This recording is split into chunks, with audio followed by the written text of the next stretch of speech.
Okay, welcome back, and thank you for watching. The purpose of this video is really twofold.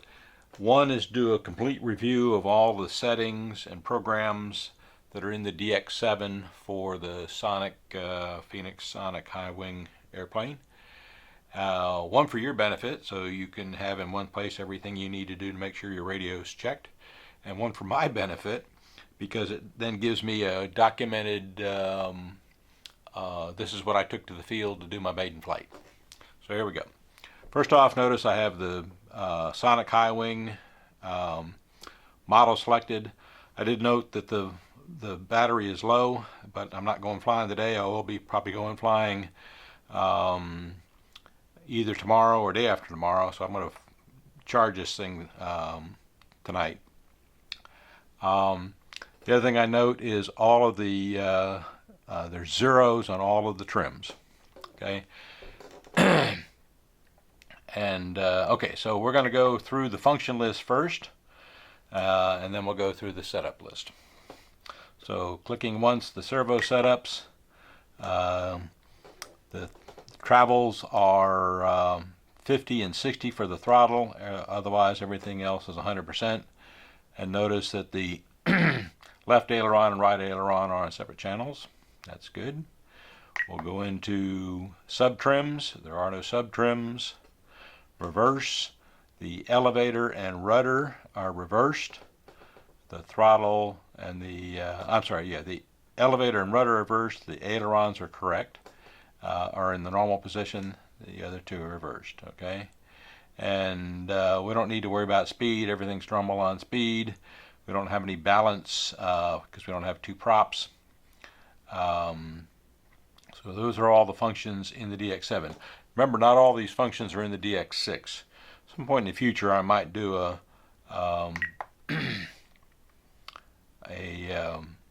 review of the DX6, 7, and 9 to even satisfy myself what the differences are. I can't remember them all.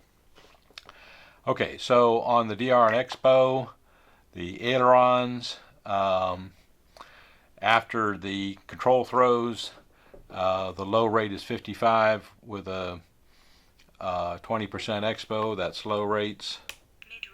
Mid rates 75 and 25 for the ailerons. 75 and 20. High rates. And for the high rates on the ailerons, 100% and 20. So I'll go back to low rates. Low rates. Go to elevator. 50 and 20.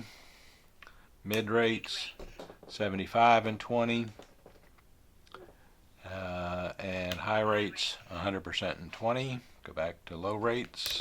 Low rates. And go to rudder. 70 and 20. Mid rates. 85 and 20. High rates. 100% and 20. Low rates.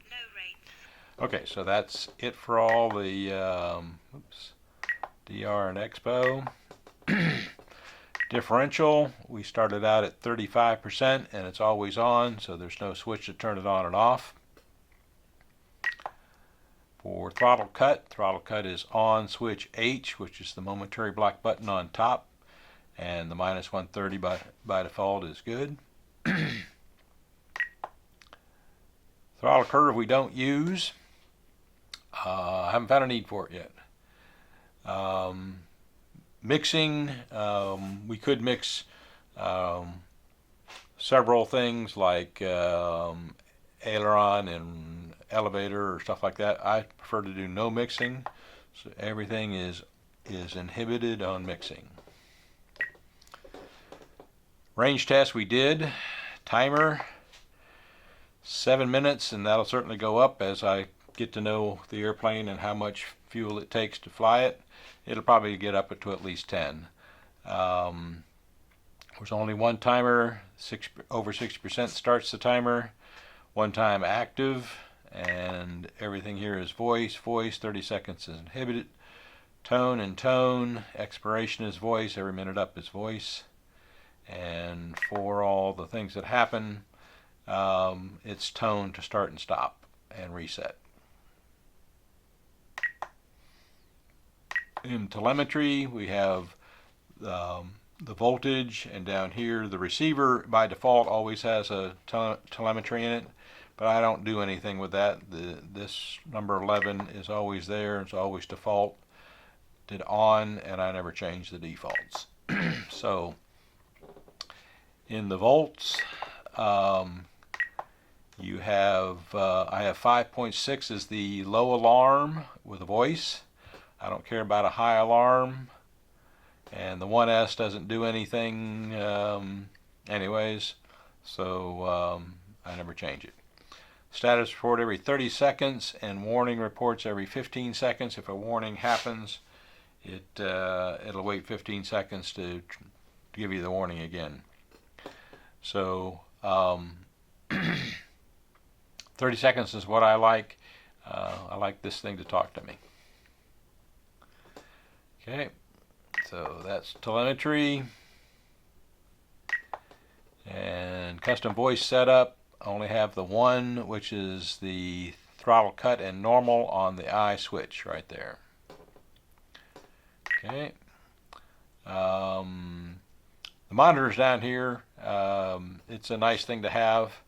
One of the interesting features of the DX9, the monitor is out on the roller, so you don't have to go into setup if you want to monitor something. It's an interesting convenience on the DX9. DX7 and 6, the monitors inside the function list. So in system setup, yes, I want to do system setup. So model select is how you select a model. If you're in the main screen, you can hit both of these buttons at the same time and you get into the model select.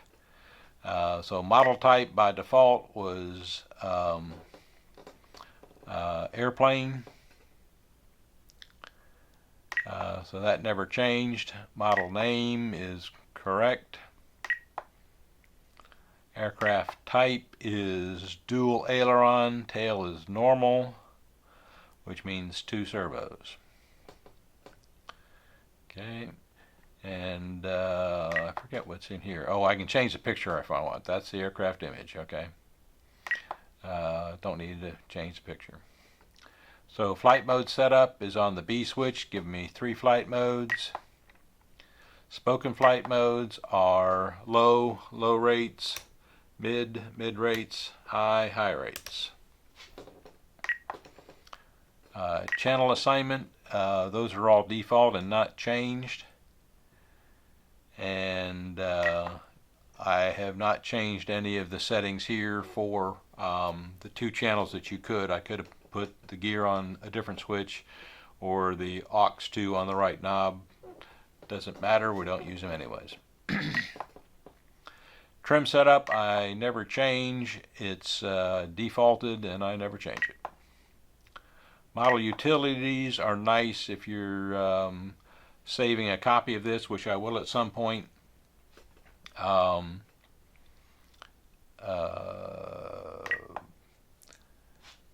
But not yet. I'll wait till after the maiden flights. Warnings, we've got 1 warning for the throttle and 1 warning for the flight mode and high rates. Other than that, there's no other warnings. Telemetry is the same. It's just on both system and function lists, so I don't need to go over that again. Pre-flight setup I never use. It gives you a way to have a checklist kind of thing. I don't use it. Frame rate I always leave as default. Bind is a way to bind it without turning it off and holding the button down. Don't use it very often. Trainer setups, wired is not used. Wireless trainer, as you can see, it's programmable master with the 6 channels being assigned to the slave or the buddy box, with the 7th channel aux2 not being assigned but staying with the master. And we're using switch H, and master override is inhibited, which is exactly what we want. Okay. At some point in time I'll use the bind button to bind a buddy box of this, but not right now. Digital switch setup, don't need it. So no switches and everything's inhibited, defaulted. Sound utilities allow you to group the sounds, import new sounds, and so forth. The system settings are all defaulted except for one. The only one I do is I have the backlight on at 100%. It wears down the battery some, but that's okay. I like the backlight. The alarm is at 6.4. Actually, that's kind of low, but I'll leave it. Inactive alarm after 10 minutes, and the style is that, and the so the volume controls is the select button. Okay, and transfer SD card, I won't do that now. So those are all the system and function setup review. And now I'll remember forever what it is, and you can refer back to it if you need to, if you have to change yours. Again, thank you for watching, and stay tuned for the next video.